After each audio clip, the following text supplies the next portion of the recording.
people in not only big towns and cities, but in villages and far-flung areas that are seldom heard of, seen, or even thought of, but hold us together as a nation, silently, strictly, and with muted expectations.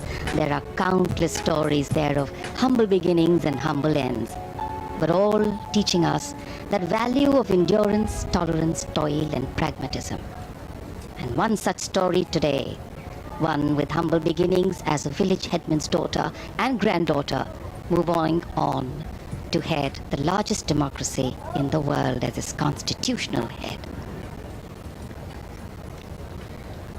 Her story, of course, is inspiring, but the Santhal tribe she hails from has a long history of fighting the British, fighting injustice, and fighting with honor.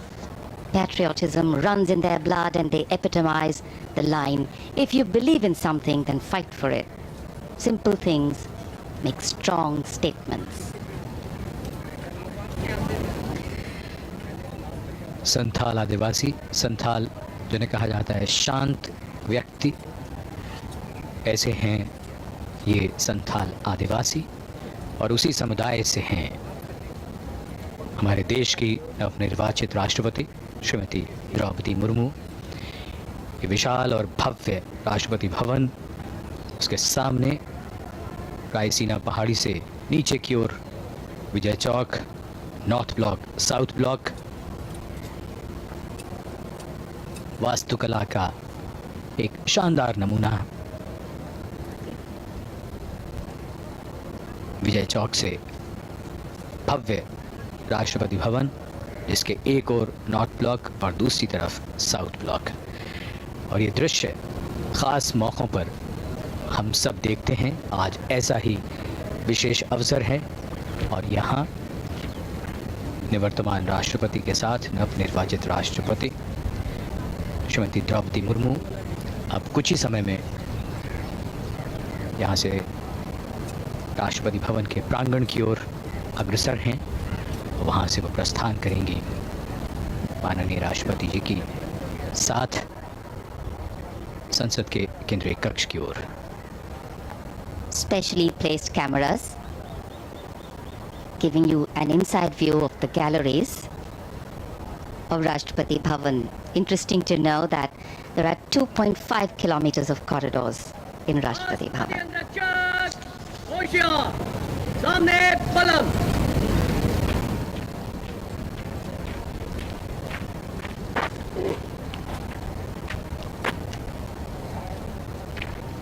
In architecture, material influences the expression royal, regal, splendid, without being overbearing or overwhelming.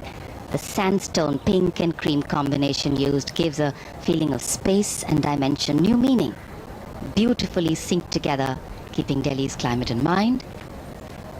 We are very blessed to have a lovely light breeze blowing here in the national capital.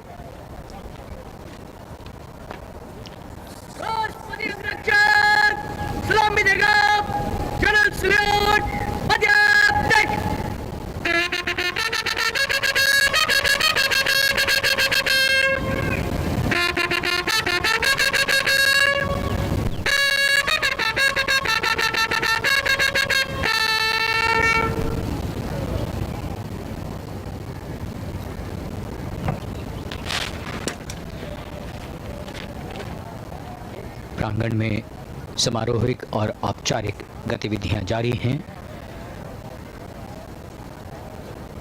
Rashtrapati Bhavan का प्रांगण, राष्ट्रपति भवन में कुल 227 खंबे हैं और इसका प्रांगण अंग्रेजी के अक्षर टी के आकार का है। मुख्य द्वार से भीतर तक दोनों ओर हरियाली और नहर है, फव्वारे हैं और यहाँ प्रांगण की लाल बजरी कालीन की तरह चमकती हुई लगती है।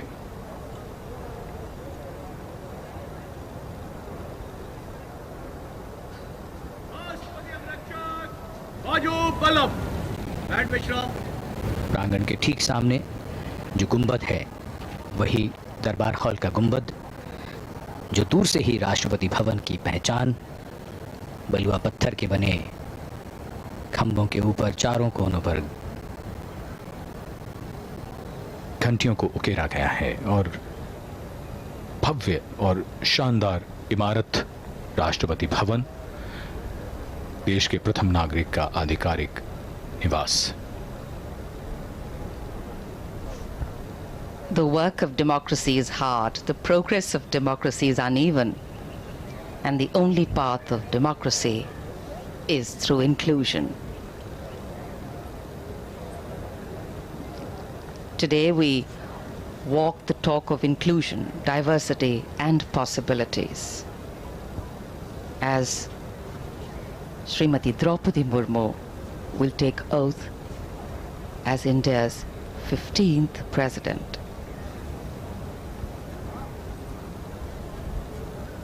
As the first tribal woman President of India, Srimati Murmu has not only made her family, her tribe, or her well-wishers proud, she's ensured that every Indian's heart, irrespective of origin or background, beats to the tune of the uplifting rhythm of pride, applause, and joy.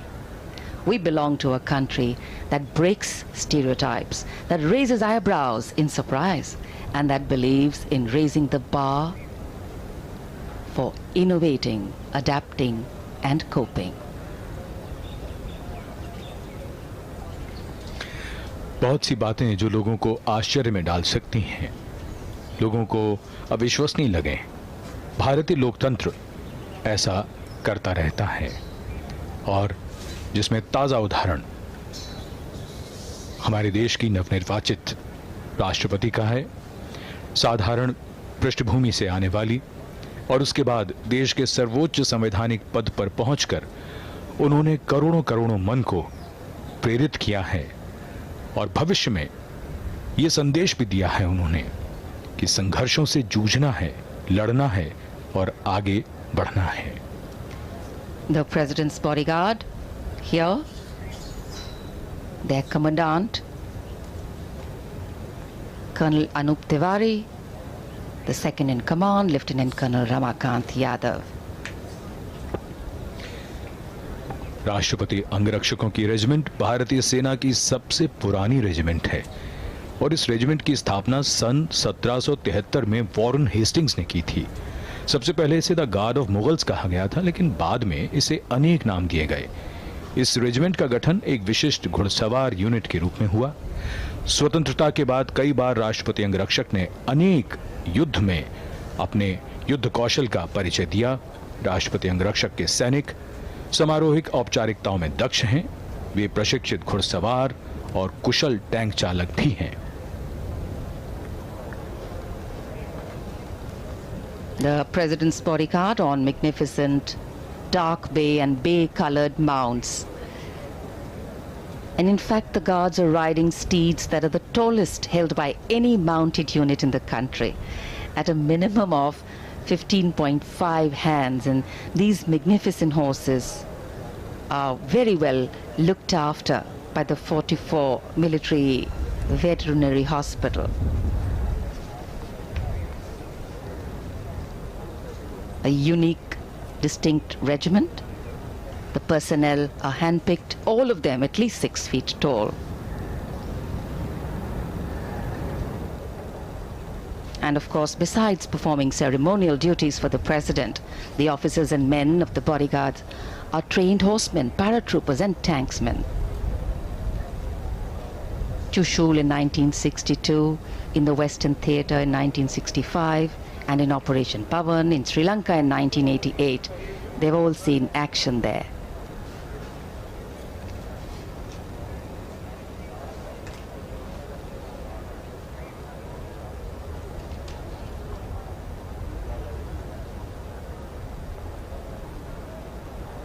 The flag fluttering high, indicating that the President is in Rashtrapati Bhavan, in residence.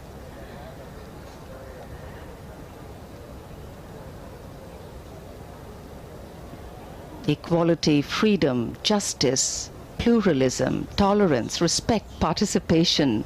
The list of values that a democracy stands for include that which has been stated by earlier generations and also those which evolve as time goes by. To keep up with the times, to yet bring in tradition so that the past and the future are connected by the present. That is a legacy we leave behind. नवनिर्वाचित राष्ट्रपति का जीवन महिलाओं और बालिकाओं के लिए बड़ी प्रेरणा है। ज्यादातर समाजों में हमने देखा है कि लिंग भेद होता है, बेटा बेटी में भेद किया जाता है और ऐसे में बालिकाओं के सामने, महिलाओं के सामने संघर्ष और भी ज्यादा कठिन हो जाता है। पिछले कुछ वर्षों में सरकार ने बालिका विकास के लिए कई कदम उठाए हैं, जिनमें बेटियों को बचाने के लिए बेटियों को बचाओ और इसी के साथ बेटी बचाओ बेटी पढ़ाओ, सुकन्या समृद्धि योजना, सीबीएसई की उड़ान योजना, लड़कियों के लिए मुफ्त या राज सहायता प्राप्त शिक्षा, कॉलेजों और विश्वविद्यालयों में महिलाओं के लिए आरक्षण, माध्यमिक शिक्षा के लिए लड़कियों को प्रेरित करने की राष्ट्रीय योजना। इसके साथ साथ जो सबसे महत्वपूर्ण बात आ जाती है वो ये कि जितने भी अवसर हैं उसमें कहीं कोई भेदभाव ना हो, समानता हो, लड़कों के बराबर उन्हें भी आगे बढ़ने के वो सभी अवसर प्राप्त हों और ये सुनिश्चित हो घर से। वो समाज जब भेद नहीं करता, जब बेटा और बेटी समान हैं, तब वो समाज पूरी तरह से विकसित होता है, विकास करता है। ये ऐसी कहानियां हैं जो प्रेरणादायी हैं और जिनकी मिसालें आने वाली पीढ़ियां भी देंगी।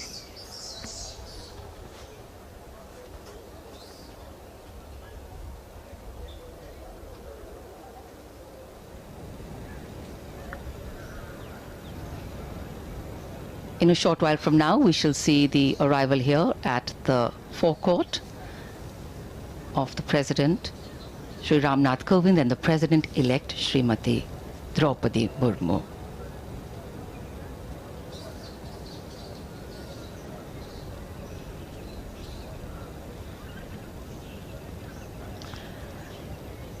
As the constitutional head of the country, the President is de facto also the first citizen of India, playing a significant role of the head of state of India. The President is also the supreme commander of the three Indian armed forces.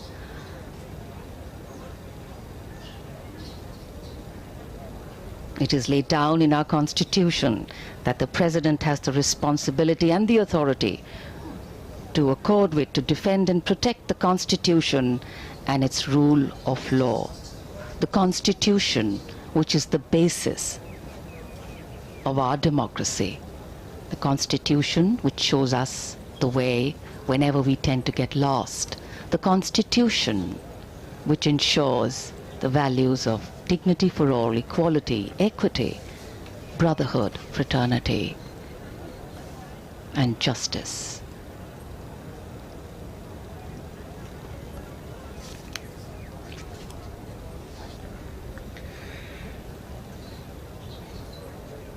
राष्ट्रपति अंगरक्षक मुस्तैद राष्ट्रपति भवन के प्रांगण में दरबार hall के सामने, ये प्रांगण की मुख्य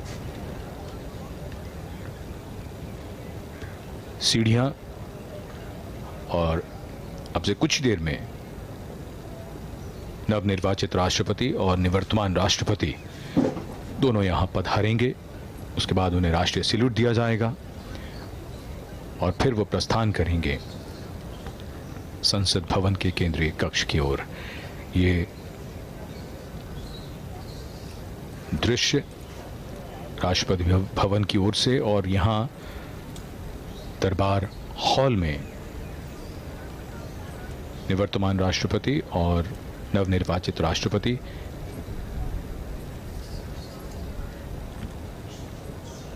information, and informal procession. The President of India, Shri Ramnath Kovind, and the President-elect of India, Srimati Draupadi Murmu, going past and through the Darbar Hall. Under the shadow of Lord Buddha, 5th century BC Gupta period style.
The dignitaries moving towards the dais for the national salute.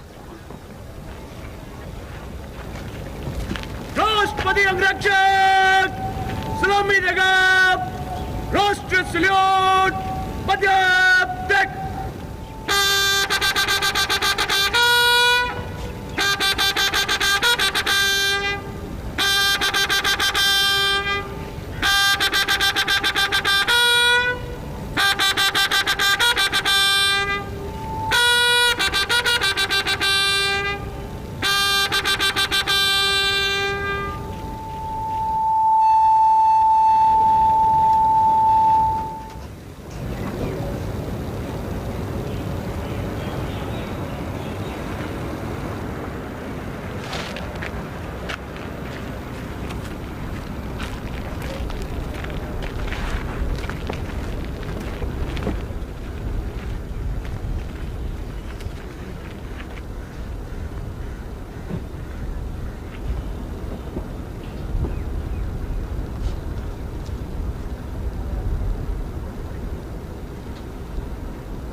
President Ramnath Kovind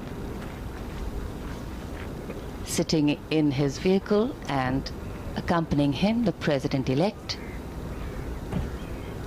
Srimati Draupadi Murmu as they make their way राष्ट्रपति अंगरक्षक अनुरक्षी towards बनेगा Parliament House. Section बाईगोन कदम कदम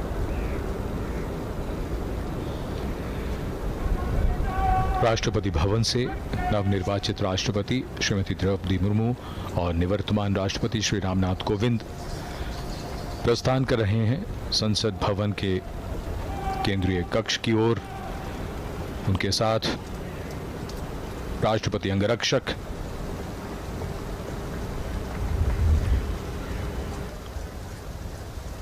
विशाल भव्य राष्ट्रपति भवन के प्रांगण से ये काफिला अब धीरे धीरे राष्ट्रपति भवन के मुख्य द्वार की ओर बढ़ता हुआ।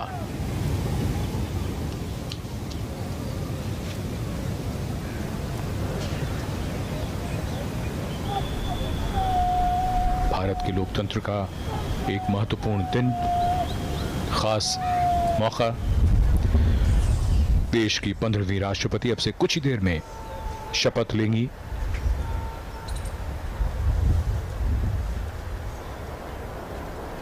रायसीना पहाड़ी पर बना विशाल और भव्य राष्ट्रपति भवन, जिसकी नींव सन 1911 में रखी गई थी और इसी के जयपुर कॉलम के नजदीक से गुजर रहा है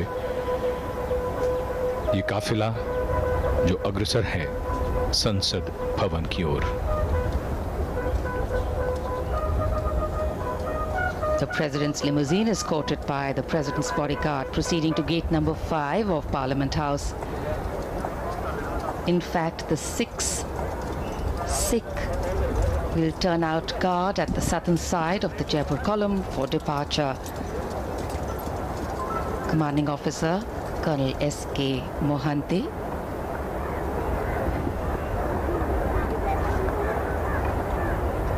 Personnel from the 3 services, and we showed you shots of this earlier, have lined up the path with arms on the route and will present arms as the dignitaries pass by.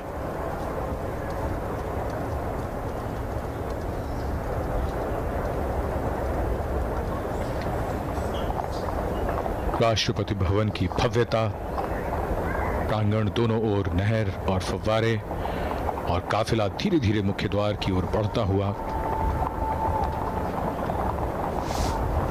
विशाल लोहे का मुख्य द्वार जो विशेष अवसरों पर खोला जाता है, और आज ऐसा ही विशेष अवसर है जब भारत की 15वीं राष्ट्रपति अब से कुछ ही देर में शपथ ग्रहण करेंगी।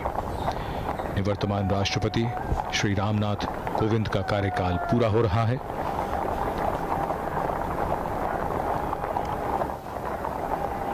और ये काफिला धीरे धीरे रायसीना पहाड़ी से अब विजय चौक की ओर बढ़ता हुआ, वहां से बाईं ओर संसद भवन है जो गंतव्य है इस काफिले का। It's a very poignant moment, reflective moment for President Ramnath Kovind, and of course a joyous and celebratory moment for Srimati Murmu, but also knowing that she has a task ahead and to serve the country to the best of her ability.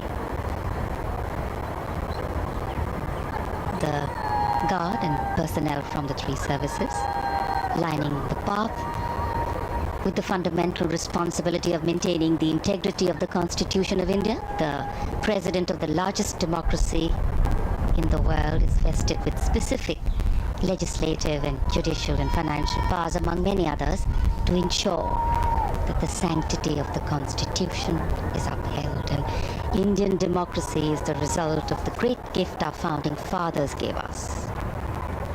The gift of a constitution that, other than being the longest written constitution in the world, holds in its embrace the firmness to provide us solid and strong roots, and the liberalism to give us wings to grow, fly, and change.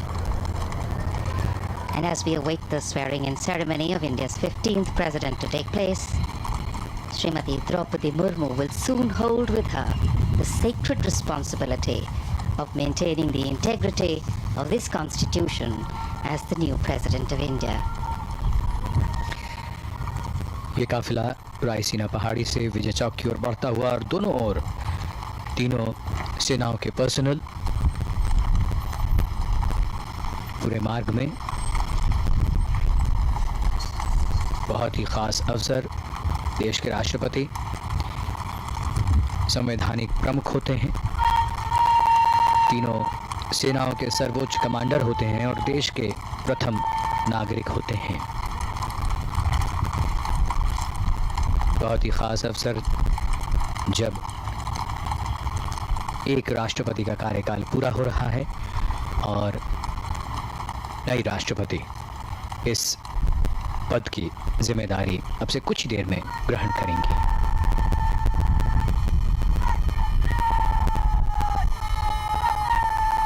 There invariably is, as a form of mainstream dialogue, a recurring reference to the values a democratic nation rests on, and moving these values from paper to people is the true test of democratic governance. Srimati Murmu, as she will shortly take oath today, will be wanting to ensure that she centers her tenure around these values and principles.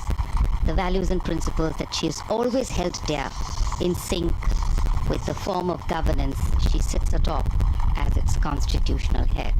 Principles of action that sustain society and democracy to be stable and successful at both the political and social levels. And it is because the scope of these often are justified and vehemently defended values is so far-reaching that they are debated and discussed at the public level. The President's limousine on its way to gate number 5.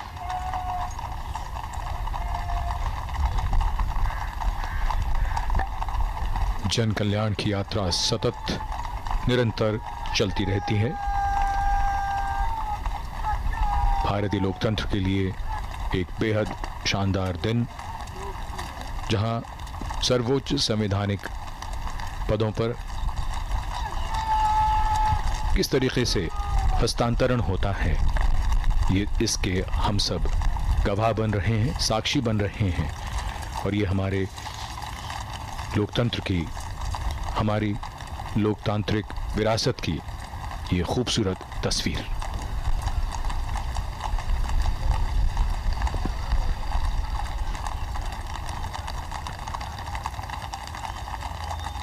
संसद भवन के निकट पहुंचता हुआ ये काफिला कुछ ही देर में संसद भवन के गेट नंबर 5 पर पहुंचेगा।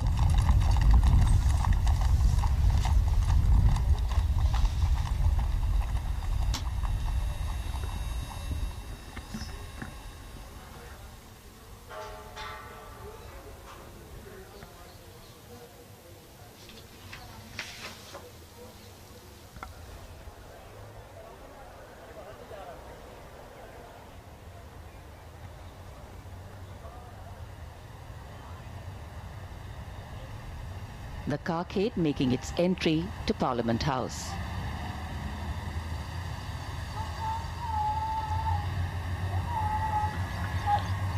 संसद भवन में दाखिल होता हुआ ये काफिला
So the carcade has arrived in the Parliament House. The outgoing President, Mr. Ramnath Kovind, along with the President-elect, Madam Draupadi Murmu, have now reached the venue, the Central Hall of Parliament, wherein, in just a few moments from now, Madam Draupadi Murmu will be sworn in as the 15th President of India.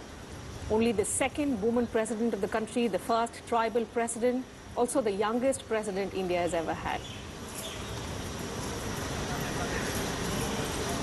The President-elect being welcomed by Rajya Sabha Chairman M. Venkaiah Naidu. Along with him is Chief Justice of India, Mr. N.V. Ramanna, Lok Sabha Speaker Om Birla as well. Both the outgoing President and the President-elect being accorded the welcome outside the Central Hall of Parliament.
That's the tradition, the discipline that, we see every 5 years when the outgoing President escorts the President-elect from the Rashtrapati Bhavan to the Parliament premises, wherein, in the iconic Central Hall of Parliament, the President-elect takes oath of office.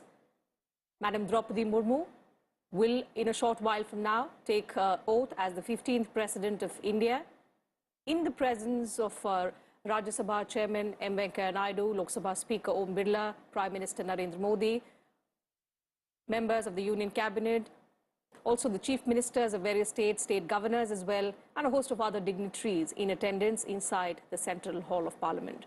Chief Justice of India, Mr. N.V. Ramanna, will administer the oath of office to Madam Draupadi Murmu, who will, in a short while from now, take oath as the 15th President of India from the iconic Central Hall of Parliament.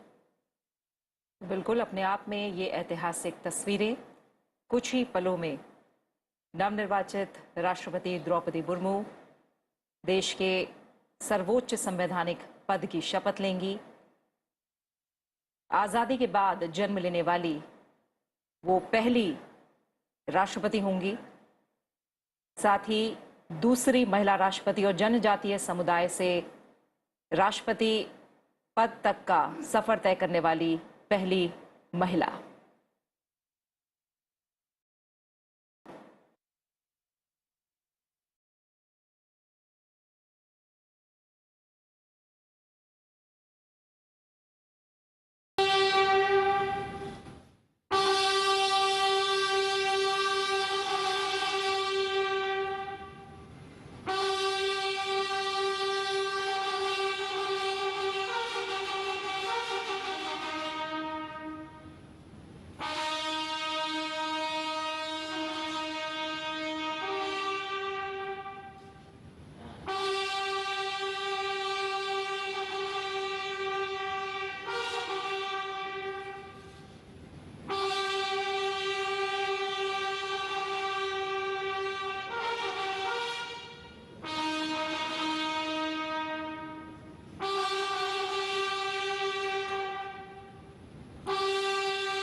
nationalities.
राष्ट्रपति महोदय, आदेश हो तो निर्वाचन आयोग से प्राप्त निर्वाचित राष्ट्रपति के निर्वाचन का प्रमाणन पढ़ा जाए। यतः भारत के संविधान के अनुच्छेद 324 द्वारा भारत के राष्ट्रपति के पद के निर्वाचन का अधीक्षण, निर्देशन और नियंत्रण भारत निर्वाचन आयोग में निहित है और यतः श्री रामनाथ कोविंद की पदावधि का अवसान वर्ष 2022 के जुलाई मास के 24वें दिन तदनुसार शक संवत के वर्ष 1944 के श्रावण मास के दूसरे दिन होने के लिए नियत है और यतः भारत के राष्ट्रपति के पद को भरने के लिए संविधान तथा राष्ट्रपतीय और उपराष्ट्रपतीय निर्वाचन अधिनियम 1952 के उपबंधों और तदधीन बनाए गए नियमों और आदेशों के अनुसार निर्वाचन करा लिया गया है तथा परिणाम घोषित कर दिया गया है। अब इसलिए भारत निर्वाचन आयोग एतद द्वारा प्रमाणित करता है कि श्रीमती द्रौपदी मुर्मू वर्ष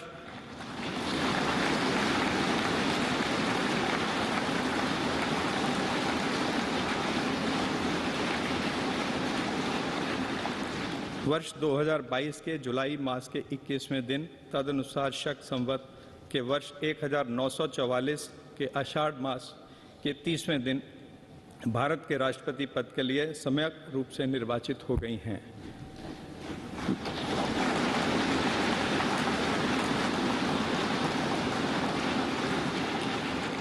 भारत गणराज्य के 73वें वर्ष में हमारे हस्ताक्षर और भारत निर्वाचन आयोग की मुहर से वर्ष 2022 के जुलाई मास के इस 21वें दिन तदनुसार शक संवत के वर्ष 1944 के आषाढ़ मास के 30वें दिन प्रदत्त किया गया।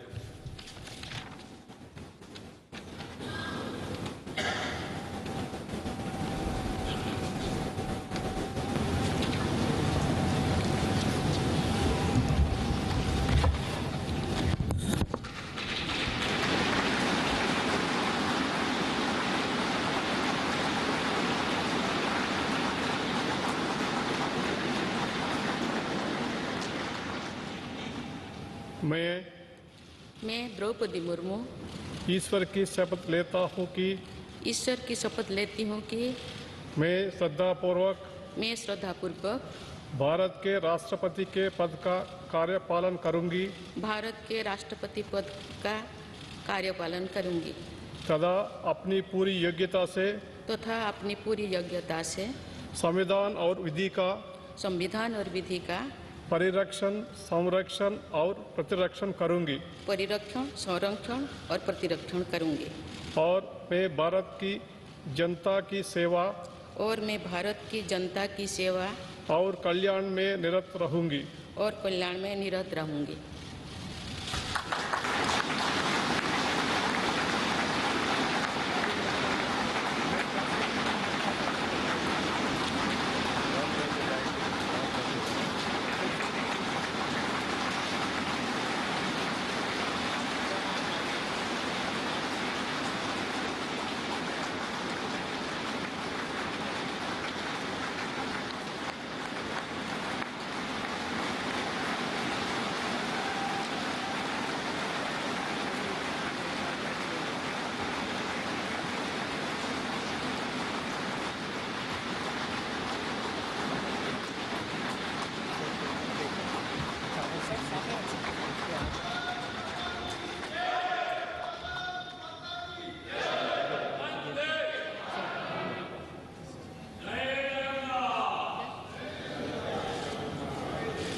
राष्ट्रपति महोदया, आपका आदेश हो तो आपके पद ग्रहण की उद्घोषणा की जाए और उसे भारत के राजपत्र में प्रकाशित किया जाए।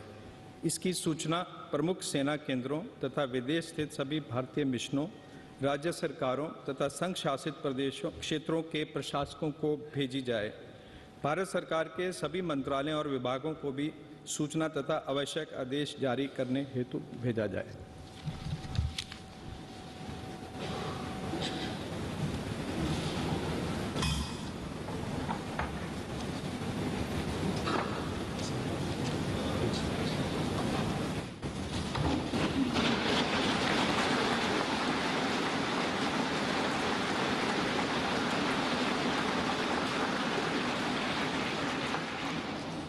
आदरणीय श्री रामनाथ कोविंद जी, उपराष्ट्रपति श्री एम वेंकैया नायडू जी, प्रधानमंत्री श्री नरेंद्र मोदी जी, लोकसभा के स्पीकर श्री ओम बिरला जी, चीफ जस्टिस एन.वी. रमन्ना जी, सम्मानित सांसदगण, अन्य महानुभावों, देवियों और स्वजनों तथा मेरे प्यारे देशवासियों, सभी को जोहार।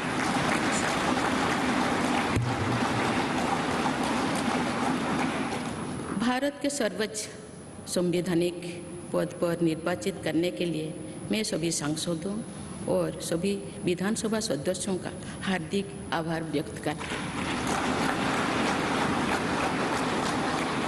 आपका मत देश के करोड़ों नागरिकों के विश्वास की अभिव्यक्ति है। मैं भारत के समस्त नागरिकों की आशा, आकांक्षा और अधिकारों की प्रतीक इस पवित्र संसद से सभी देशवासियों का पूरी विनम्रता से अभिनंदन करते हैं।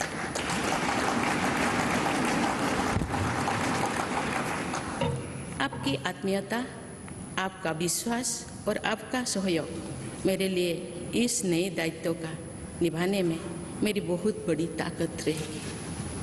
मुझे राष्ट्रपति के रूप में देश ने एक ऐसे महत्वपूर्ण कालखंड में चुना है जब हम अपनी आज़ादी का अमृत महोत्सव मना रहे हैं।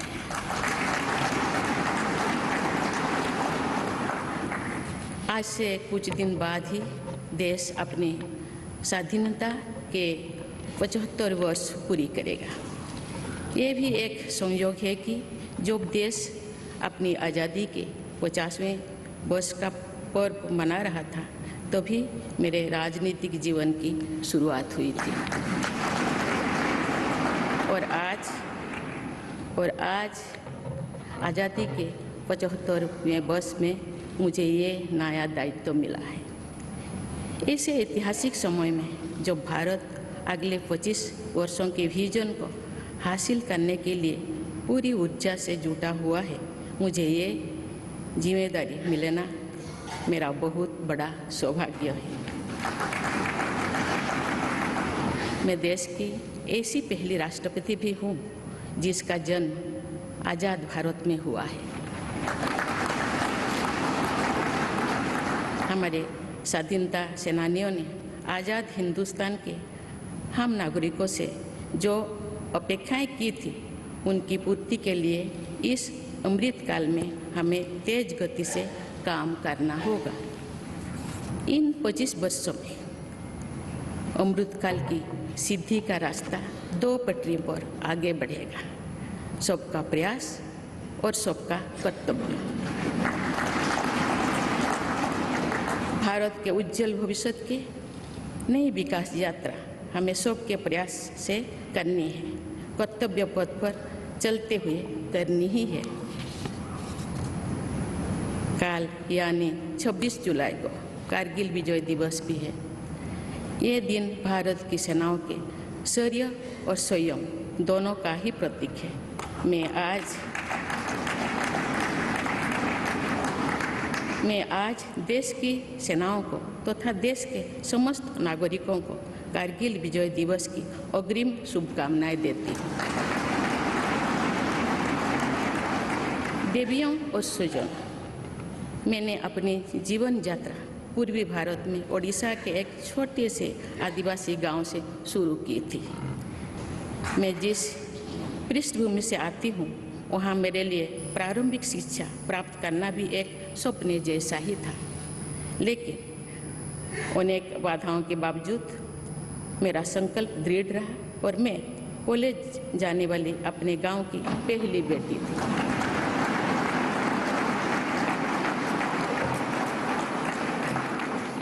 मैं जनजातीय समाज से हूँ और वार्ड काउंसिलर से लेकर भारत की राष्ट्रपति बनने तक का अवसर मुझे मिला है। ये लोकतंत्र की जननी भारतवर्ष की महानता है। ये हमारे लोकतंत्र की ही शक्ति है कि उसमें एक गरीब घर के पैदा होने बेटी, दूर सुदूर आदिवासी क्षेत्र में पैदा हुई बेटी भारत के सर्वोच्च संवैधानिक पद तक पहुंच सकती है। राष्ट्रपति के पद पहुंचना मेरी व्यक्तिगत उपलब्धि नहीं है, ये भारत की प्रत्येक गरीब की उपलब्धि है। मेरा निर्वाचन इस बात का सबूत है कि भारत में गरीब सपने भी देख सकता है और उन्हें पूरा भी कर सकता है।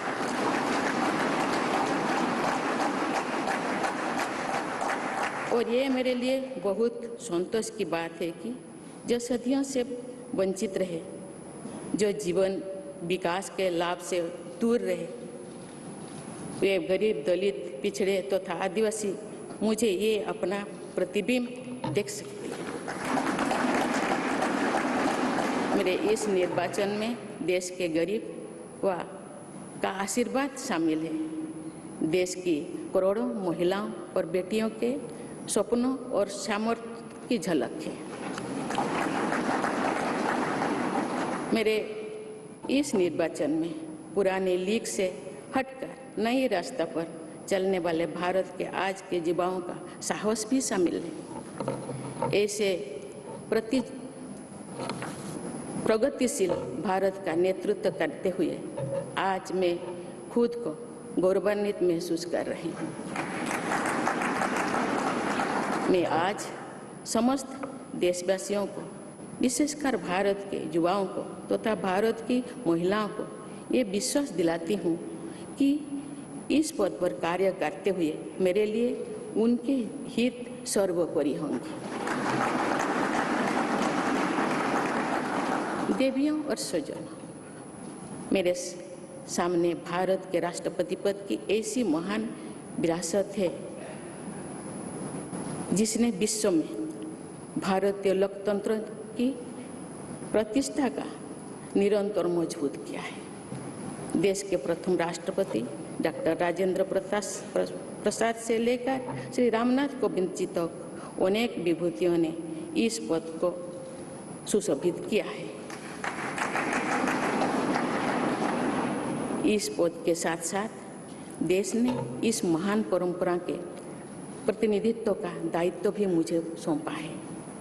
संविधान के आलोक में मैं पूरी निष्ठा से अपने कर्तव्यों का निर्वहन करूंगी। मेरे लिए भारत के लोकतांत्रिक सांस्कृतिक आदर्श और सभी देशवासी हमेशा मेरे ऊर्जा के स्रोत रहेंगे। देवियों और स्वजनों, हमारे संवैधानिक संग्राम में, स्वाधीनता संग्राम में एक राष्ट्र के तौर पर भारत की नई यात्रा की रूपरेखा तैयार की है। हमारा स्वाधीनता संग्राम उन संघर्षों और बलिदानों की अविरल धारा है जिसने आज़ाद भारत के लिए कितनी ही आदर्शों और संभावनाओं की सिंचा था। पूज्य बापू ने हमें स्वराज, स्वदेशी, स्वच्छता और सत्याग्रह द्वारा भारत के सांस्कृतिक आदर्शों की स्थापना का मार्ग दिखाया था। नेताजी सुभाष चंद्र बोस, नेहरू जी, सरदार पटेल, बाबा साहेब अम्बेडकर, भगत सिंह, सुखदेव, राजगुरु, चंद्रशेखर आजाद जैसे अनगिनत स्वाधीनता सेनानियों ने हमें राष्ट्र के स्वाभिमान को सर्वोपरि रखने की शिक्षा दी थी। रानी लक्ष्मीबाई, रानी वेलु नाचियार, रानी गाईदिन्लु और रानी चेन्निमा जैसी अनेकों वीरांगनाओं ने राष्ट्र इच्छा और राष्ट्र निर्माण में नारी शक्ति की भूमिका को नई ऊर्जा दी है। संथाल क्रांति, पाइक क्रांति से लेकर कोल क्रांति और भील क्रांति ने स्वतंत्रता संग्राम में आदिवासी योगदान को और सशक्त किया। सामाजिक उत्थान एवं देश प्रेम के लिए धरती आबा भगवान बिरसा मुंडा जी के बलिदान से हमें प्रेरणा मिली थी। मुझे खुशी है कि आज़ादी की लड़ाई में जनजातीय समुदाय के योगदान को समर्पित अनेक म्यूजियम देश भर में बनवाया जा रहा है। देवियों और स्वजनों, एक संसदीय लोकतंत्र के रूप में 75 वर्ष में भारत ने प्रगति के संकल्प को सहभागिता एवं सर्वसम्मति से आगे बढ़ाया है। विविधताओं से भरे अपने देश में हम अनेक भाषा, धर्म, संप्रदाय, खान पान, रहन सहन, रीति रिवाजों का अपनाते हुए एक भारत श्रेष्ठ भारत के निर्माण में सक्रिय है। आज़ादी के 75वें वर्ष के अवसर पर आया है अमृतकाल। भारत के लिए नए संकल्पों का कालखंड है। आज मैं इस नए युग के स्वागत में अपने देश को नई सोच के साथ तत्पर और तैयार देख रही हूँ। भारत आज हर क्षेत्र में विकास का नया अध्याय जोड़ रहा है। कोरोना महामारी के वैश्विक संकट का सामना करने में भारत ने जिस तरह का सामर्थ्य दिखाया है, उसने पूरे विश्व में भारत की साख बढ़ाया है।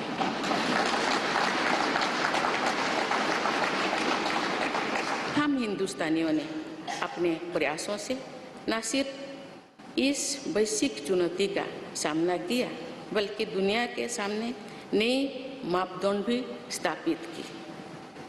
कुछ दिन पहले भारत ने कोरोना वैक्सीन की 200 करोड़ डोज लगाने का कीर्तिमान बनाया है। इस पूरी लड़ाई में भारत के लोगों ने जिस संयम, साहस और सहयोग का परिचय दिया, वो एक समाज के रूप में हमारी बढ़ती हुई शक्ति और संवेदनशीलता का प्रतीक है। भारत ने इन मुश्किल हालात में न केवल खुद को संभाला, बल्कि दुनिया की मदद भी की।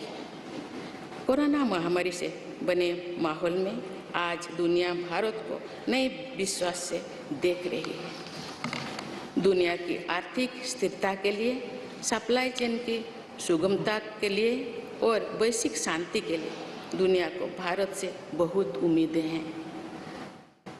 आगामी महीनों में भारत अपनी अध्यक्षता में G20 ग्रुप की मेजबानी भी करने जा रही है। इसमें दुनिया के 20 बड़े देश भारत की अध्यक्षता में वैश्विक विषयों पर मंथन करेंगे। मुझे विश्वास है भारत में होने वाले इस मंथन से जो निष्कर्ष और नीतियां निर्धारित होंगे, उनसे आने वाले दशकों की दिशा तय होगी। देवियों और स्वजनों, दशकों पहले मुझे रायरंगपुर में श्री अरबिंदो इंटीग्रल स्कूल में शिक्षक के रूप में कार्य करने का अवसर मिला था। कुछ ही दिनों के बाद श्री अरबिंदो जी की 150वीं जन्म जयंती मनाई जाएगी। शिक्षा के बारे में श्री अरबिंदो के विचारों ने मुझे निरंतर प्रेरित किया है। जन प्रतिनिधि के रूप में विभिन्न पदों पर कार्य करते हुए और फिर राज्यपाल के रूप में भी मेरा शिक्षण संस्थानों के साथ सक्रिय जुड़ाव रहा है। मैंने देश के युवाओं के उत्साह और आत्मबल को करीब से देखा है। हम सभी के श्रद्धेय अटल जी कहा करते थे कि देश के युवा जब आगे बढ़ते हैं तो वे सिर्फ अपने ही भाग्य नहीं बनाते, बल्कि देश का भी भाग्य बनाते हैं।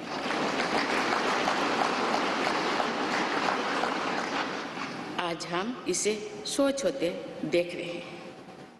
वोकल फॉर लोकल से लेकर डिजिटल इंडिया तक हर क्षेत्र में आगे बढ़ रहा आज का भारत विश्व के साथ कदम से कदम मिलाकर औद्योगिक क्रांति 4.0 के लिए पूरी तरह भारत तैयार है। रिकॉर्ड संख्या में बन रहे स्टार्टअप्स में नए इनोवेशंस में दूर सुदूर क्षेत्रों में डिजिटल टेक्नोलॉजी की स्वीकार्यता में भारत के युवाओं की बड़ी भूमिका है। बीती वर्षों में भारत ने जिस तरह महिला सशक्तिकरण के लिए निर्णय लिए हैं, नीतियाँ बनाई गई है, इससे भी देश में एक नई शक्ति का संचार हुआ है। मैं चाहती हूँ कि हमारी सभी बहनें व बेटियाँ अधिक से अधिक सशक्त हो तथा वे देश के हर क्षेत्र में अपना योगदान बढ़ाती रहें। मैं अपने देश के युवाओं से कहना चाहती हूँ कि आप न केवल अपने भविष्य का निर्माण कर रहे हैं बल्कि भविष्य के भारत की नींव भी रख रहे हैं। देश के राष्ट्रपति के तौर पर मेरा हमेशा आपको पूरा सहयोग रहेगा। देवियों और सुजों, विकास और प्रगतिशीलता का अर्थ निरंतर आगे बढ़ना होता है, लेकिन साथ ही अपने अतीत का ज्ञान भी उतना ही आवश्यक है। आज जो विश्व सस्टेनेबल प्लैनेट की बात कर रहे हैं तो उसमें भारत की प्राचीन परंपराओं, हमारे अतीत की सस्टेनेबल लाइफस्टाइल की भूमिका और बढ़ जाती है। मेरा जन्म तो उस जनजातीय परंपरा से हुआ है जिसने हजारों वर्ष से प्रकृति के साथ तालमेल बनाकर जीवन को आगे बढ़ाया है। मैंने जंगल और जलाशयों के महत्व को अपने जीवन में महसूस किया है। हम प्रकृति से जरूरी संसाधन लेते हैं और उतनी ही श्रद्धा से प्रकृति से सेवा भी करते हैं। यहाँ संवेदनशीलता का आज वैश्विक अनिवार्यता बन गया है। मुझे इस बात की प्रसन्नता है कि भारत पर्यावरण संरक्षण के क्षेत्र में विश्व का मार्गदर्शक बन रहा है। देवियों और स्वजन, मैंने अपने अब तक के जीवन में जौन सेवा में ही जीवन की सार्थकता को अनुभव किया है। श्री जगन्नाथ क्षेत्र के एक प्रख्यात कवि भीम भोई जी की कविता की एक पंक्ति है, मो जीवन पचे नर के पड़ी था जगत उद्धार।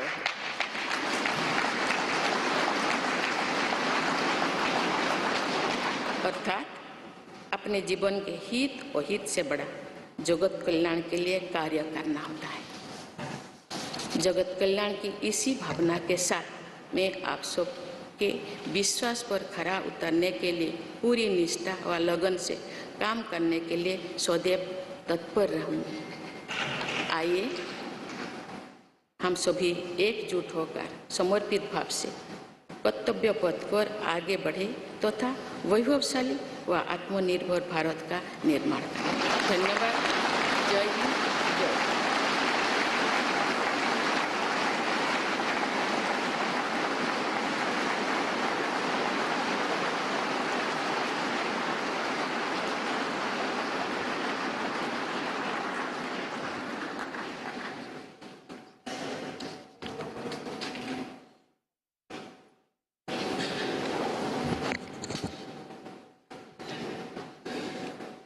Honorable President, Srimati Draupadi Murmu ji, respected Sri Ramnath Kovind ji, Prime Minister Sri Narendra Bhai Modi ji, Speaker of Lok Sabha Sri Om Birla ji, Chief Justice of India Sri N.V. Ramana ji, respected parliamentarians, other dignitaries, brothers and sisters, and my dear fellow citizens, Namaskar.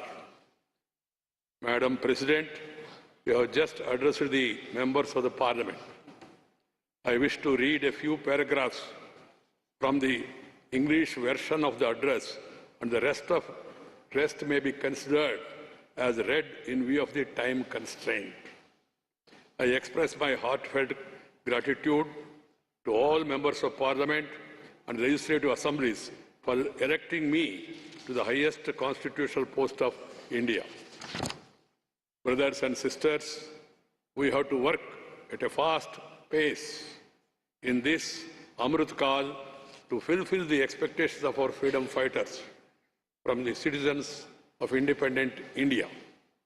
In these 25 years, the path to attain the goals of Amrit Kal will proceed on two tracks, Sabka Prayas or Sabka Kartavya, everyone's efforts and everyone's duty.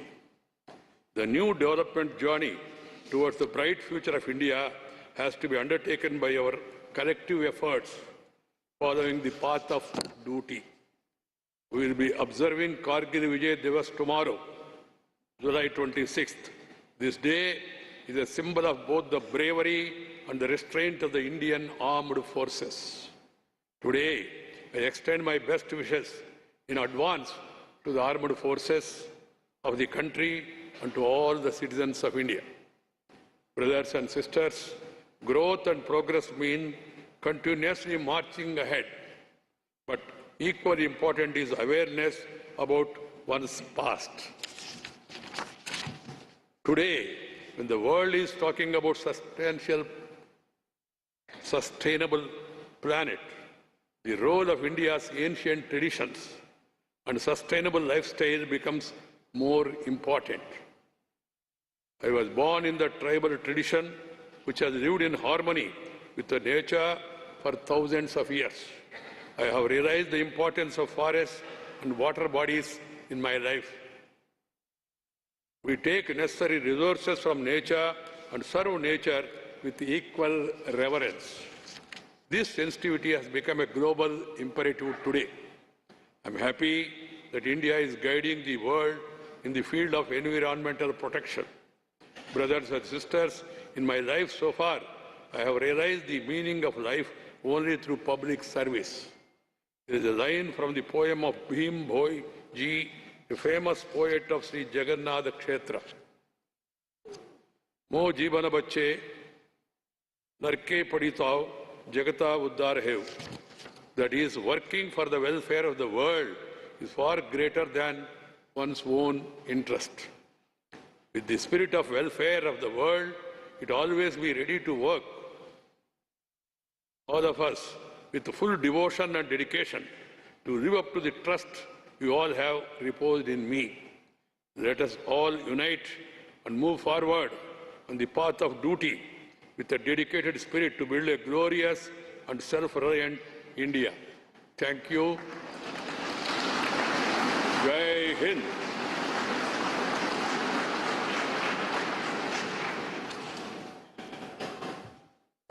राष्ट्रपति महोदया, आपकी आज्ञा हो तो समारोह की कार्यवाही समाप्त की जाए।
So 25th of July, yet again going down in Indian history as a significant day.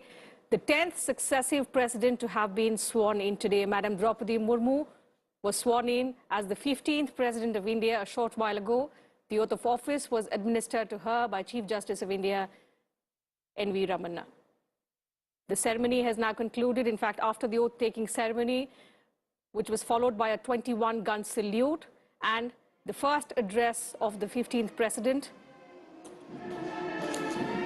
which was then, excerpts of which were also translated in English and read out by Vice President and Rajya Sabha Chairman Mr. M. Venkaiah Naidu. The ceremony in the Central Hall of Parliament has now concluded. And as you can see, the 14th President of India, Mr. Ramnath Kovind, the new President, Madam President Murmu, along with other dignitaries now leaving for the Rashtrapati Bhavan.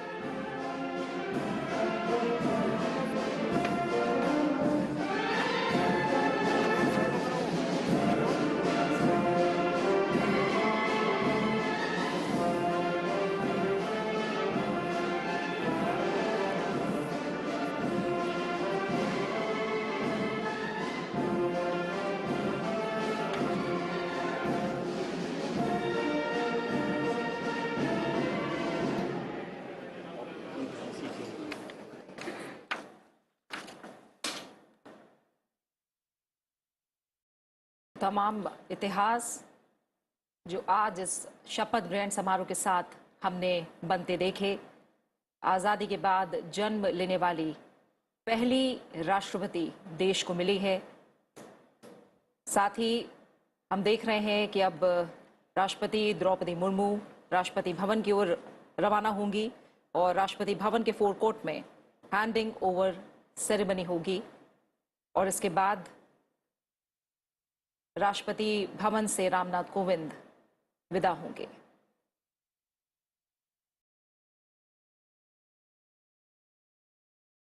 Draupadi Murmu देश की 15वीं राष्ट्रपति बन गई हैं। संसद भवन से ये सीधी तस्वीरें आप देख पा रहे हैं। देश में दूसरी बार सर्वोच्च पद पर महिला आसीन हुई है। कई मायनों में आज हमने इतिहास को बनते देखा है और तमाम बड़ी बातें जो आज राष्ट्रपति पद की शपथ लेने के बाद राष्ट्रपति द्रौपदी मुर्मू ने कही हैं। उन्होंने नई भारत की नई तस्वीर का जिक्र किया और कहा कि वो तमाम देशवासियों की जो आशाएं हैं, आकांक्षाएं हैं, उनका अभिनंदन करती हैं और सबसे बड़ी बात कि एक महत्वपूर्ण कालखंड है जिस दिन उन्होंने राष्ट्रपति पद की शपथ ली है। देश आज़ादी का अमृत महोत्सव मना रहा है। उन्होंने इस बात का भी जिक्र किया कि एक और महत्वपूर्ण पड़ाव जब देश ने आज़ादी के 50 साल पूरे किए, उस वक्त उन्होंने अपने राजनीतिक सफर की शुरुआत की और आज जब देश अमृत महोत्सव मना रहा है, उस वक्त उन्होंने राष्ट्रपति पद की शपथ ली है। Absolutely, and significantly, as the new Commander-in-Chief of the Indian Armed Forces, the President also hailed the contribution, the grit, the valor of the security forces, the Indian Armed Forces, who continue to guard us. And as 26th of July is remarkable in Indian history, we celebrate Kargil Vijay Divas on this very day. Just a day before that, Madam President Murmu has taken oath as the 15th President. And the President in India is the Commander of the Indian Armed Forces.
Shrimati Draupadi Murmu ने शपथ ले ली है और अब देश की 15वीं राष्ट्रपति शपथ ग्रहण के बाद संसद के केंद्रीय कक्ष से उनका प्रस्थान उनके आधिकारिक निवास राष्ट्रपति भवन की ओर, उनका काफिला संसद भवन से प्रस्थान करता हुआ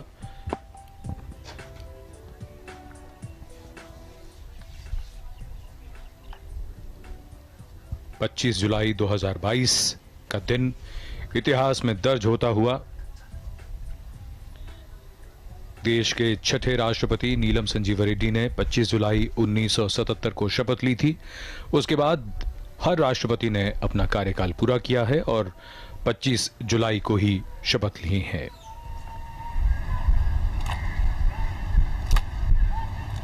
राष्ट्रपति अंगरक्षक राष्ट्रपति के काफिले के आगे आगे और उनके साथ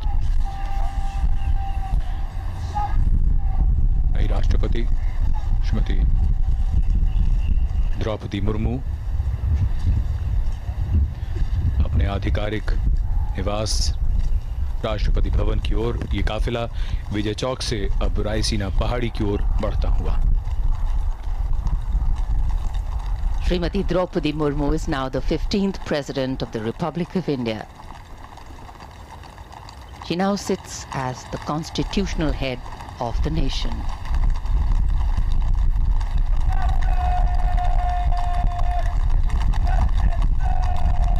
As the President's bodyguard, escort the President's carcade towards Rashtrapati Bhavan. Personnel of the armed forces lined on either side of the path, going up the Raisina hill, salute and present arms.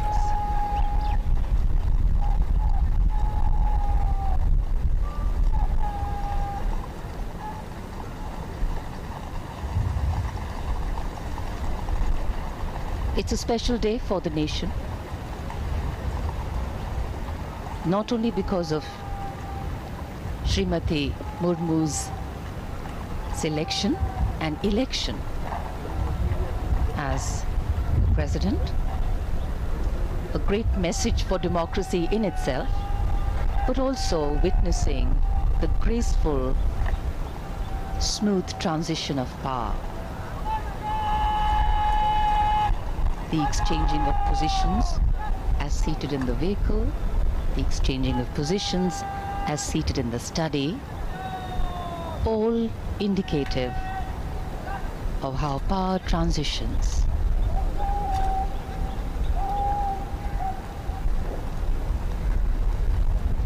The seat of power, the North Block, the South Block, the seat of governance, the Parliament House, all standing silent witness to this special moment.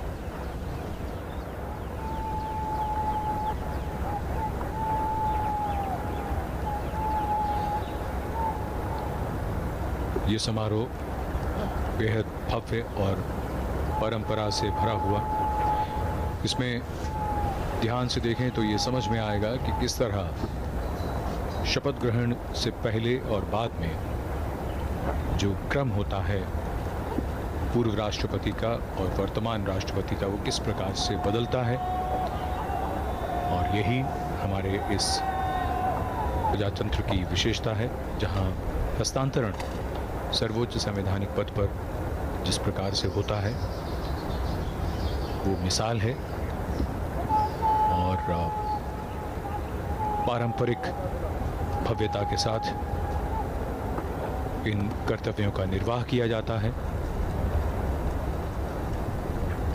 एक नया अध्याय भारत के प्रजातांत्रिक इतिहास में जुड़ता हुआ भारत की 15वीं राष्ट्रपति श्रीमती द्रौपदी मुर्मू और उनके साथ अब पूर्व राष्ट्रपति श्री रामनाथ कोविंद राष्ट्रपति भवन की ओर अग्रसर हैं। विजय चौक से रायसीना पहाड़ी की ओर दोनों ओर तीनों सेवाओं के पर्सनल तैनात उन्हें सम्मान देते हुए और सजीले घुड़सवार अंगरक्षक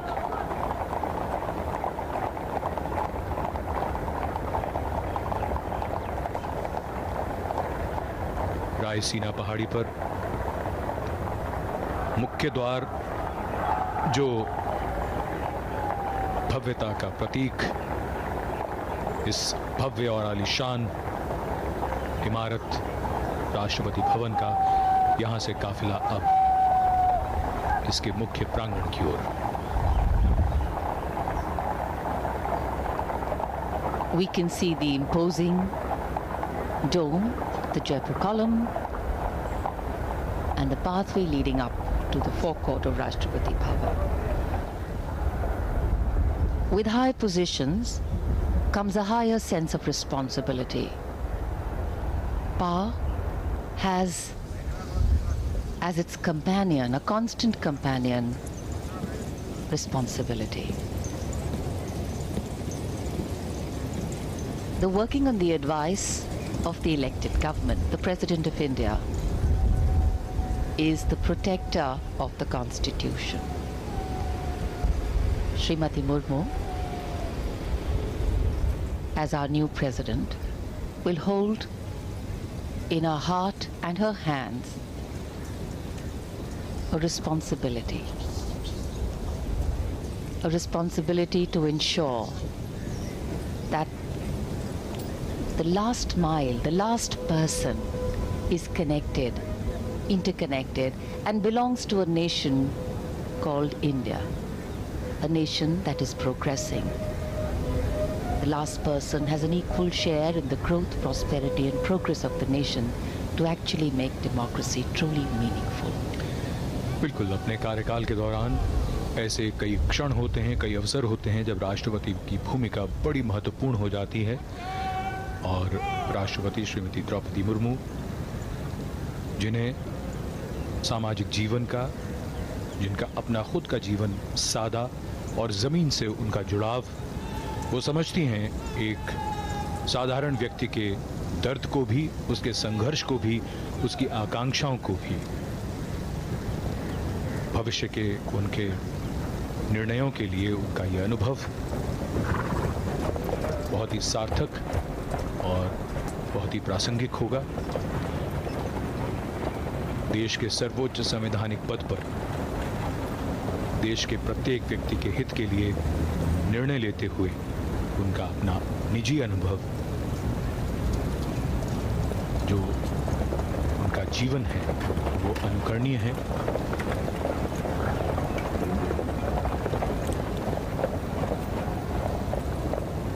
In fact, Srimati Draupadi Murmu started her political career at the grassroots levels as a councillor. And after that, her movement upwards, also as the first woman governor of Jharkhand. She has faced immense challenges. She has had to take many important decisions. But now she will be keeping the nation and the constitution ahead of all her decisions, arriving here at the forecourt of Rashtrapati Bhavan, to her official residence now.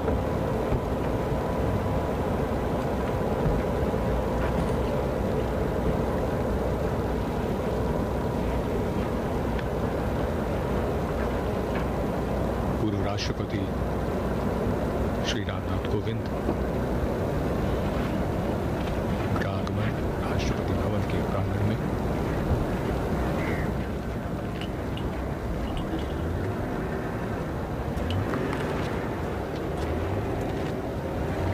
राष्ट्रपति श्रीमती द्रौपदी मुर्मू राष्ट्रपति अंगरक्षक सलामी देगा। राष्ट्रीय salute मध्य देख।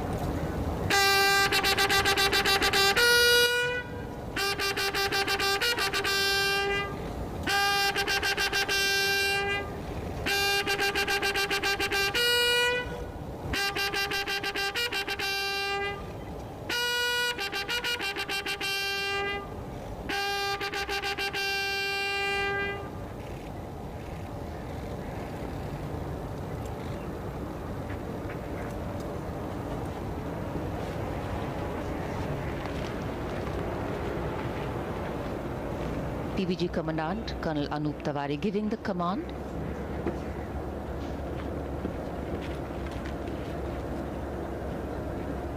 The President of India, Srimati Draupadi Murmu, boarding her vehicle along with former President Shri Ram Nath Kovind.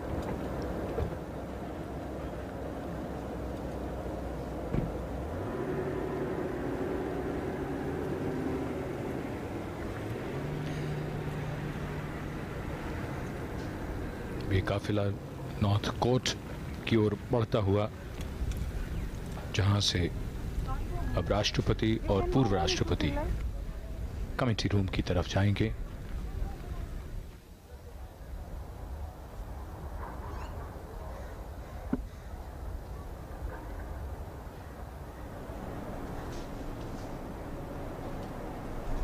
Here at the North Court, awaiting the arrival of the new president, personnel and staff of Rashtrapati Bhavan.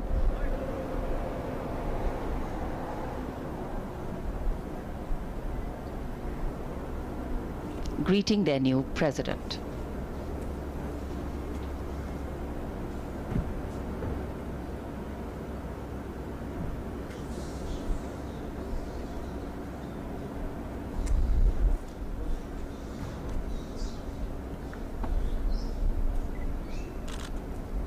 Rashtrapati Bhavan स्वागत कर रहा है नए राष्ट्रपति का, श्रीमती द्रौपदी मुर्मू और उनके साथ पूर्व राष्ट्रपति Shri Ramnath Kovind.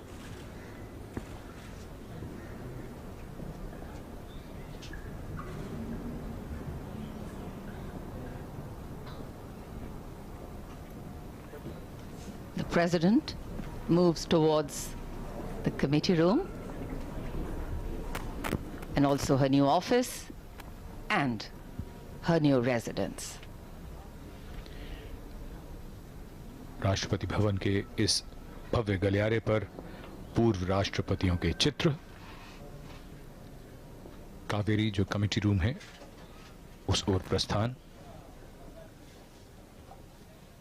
This magnificent building, sandstone, pink and cream, the Rashtrapati Bhavan has a fabulous history of its own.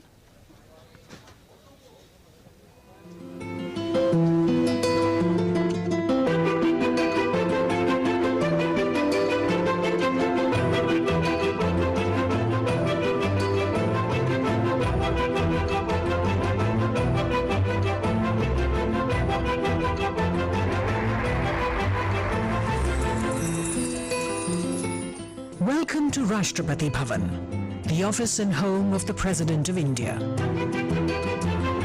Completed in 1929, Rashtrapati Bhavan, designed by Edwin Lutyens and Herbert Baker, is one of the most magnificent presidential palaces ever built.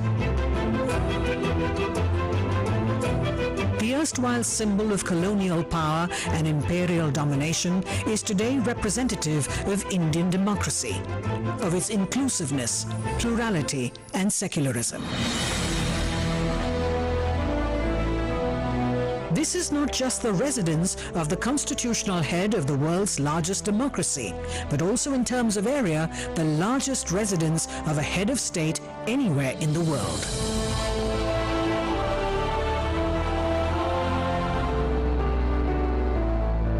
The office of the President is called the Study.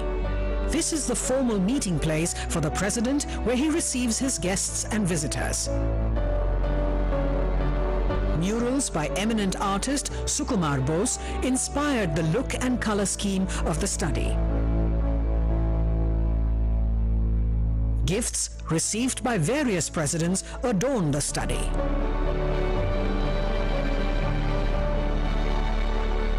The Study opens into the morning room.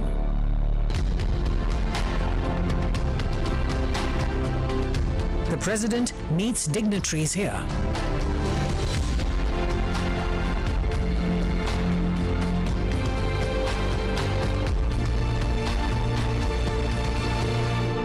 Each room in the Rashtrapati Bhavan stands witness to history,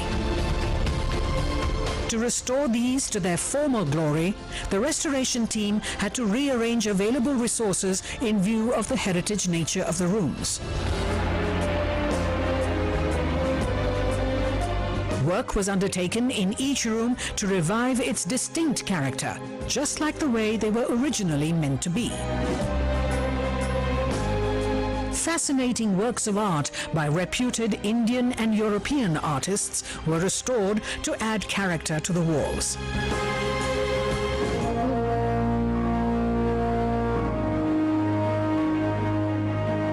Darbar Hall is where the first government of independent India was sworn in.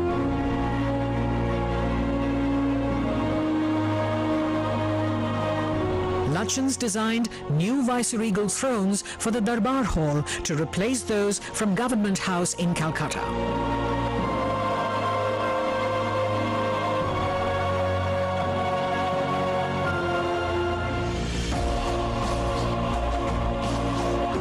With new flags, paintings and a warm look, Darbar Hall has regained its past grandeur and is now used for hosting civil and defense investiture ceremonies and for conferment of other national and international awards.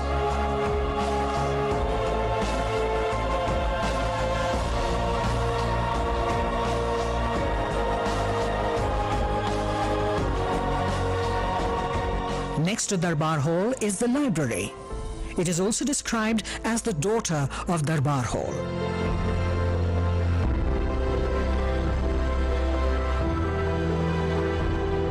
Besides priceless publications from the 19th century onwards, it also has more than 2,000 rare books. They are now being digitized and preserved for posterity.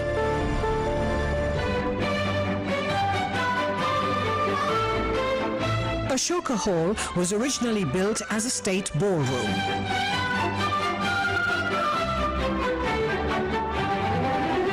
It is now the venue for accepting credentials of foreign envoys and other formal functions.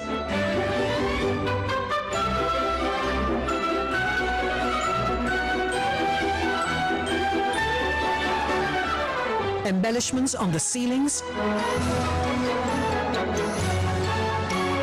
carpets and chandeliers reveal the stately splendor of the room.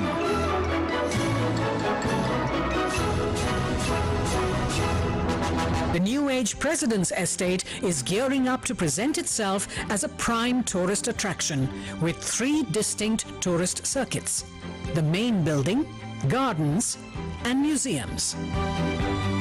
Almost 60% of the President's Estate, that is more than 190 acres, is green, comprising dense foliage and rare flora and fauna.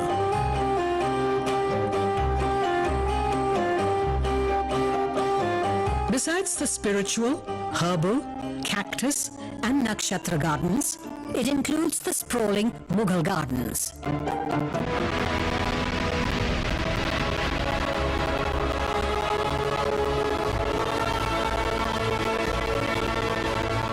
Rashtrapati Bhavan, declared a Grade 1 heritage structure in 2009, is an iconic living heritage.